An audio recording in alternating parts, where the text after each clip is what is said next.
கர்த்தராகிய இயேசு கிறிஸ்து நாமத்தினால் உங்களை வாழ்த்துகிறேன். வேதம் சொல்லுகிறது யாக்கோபு 2:23 அவன் தேவனுடைய சிநேகிதன் எனப்பட்டான். இன்னைக்கு பலவிதமான நண்பர்கள் உங்க வாழ்க்கையில இருக்கலாம், என் வாழ்க்கையில இருக்கலாம். ஆனா எல்லாரும் லாஸ்ட் வரைக்கும் நம்மளுக்கு வாழ்க்கையில் இருப்பாங்கன்னு சொல்ல முடியாதுங்க. எதிர்பார்க்கவும் முடியாது, இருப்பாங்கன்னு நம்மளால தீர்மானிக்கவும் முடியாது.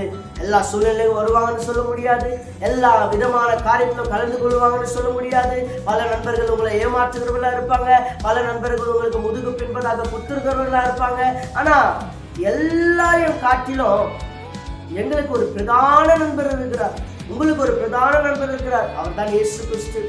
அவர் நம்மள அவருடைய அன்புனால 24/7 நம்மளோடு கூட இருக்கிறாருங்க. ஒரு நல்ல நண்பனாய், நல்ல வழிகாட்டுதலுக்குரிய ஒரு நல்ல ஒரு மேய்ப்பராய் நம்மளோடு கூட இருக்கிறாரு. அவர் தான் நல்ல நண்பன்.